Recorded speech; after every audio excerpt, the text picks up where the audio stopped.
چی؟ مامان دیگه منو میبره پارک. خواهش میکنم لطفا. خواهش میکنم.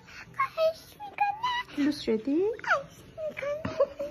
مامان جون میگم این دوتا زرافه که رو پیرنم هم عاشق همه.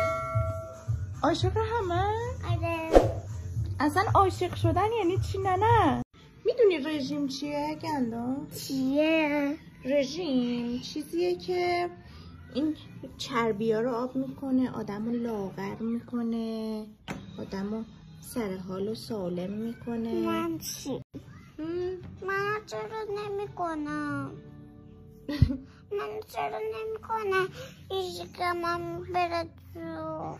شکمت دوست داری بره تو مگه؟ آره چرا؟ دوست دارم.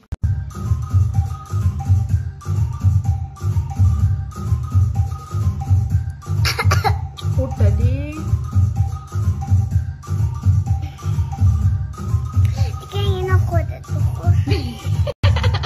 قرص تو من بخورم؟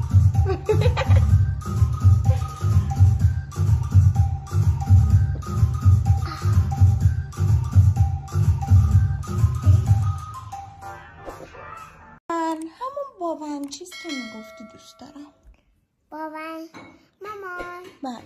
باب اسفنجی وجود نداره؟ بابن چیز؟ نه باب اسفنجی. داری کم کم همه چی درست میگی یا؟ اعصاب من خورد نکن.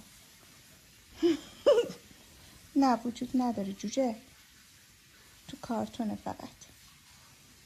میکی موس چی؟ میکی موس هم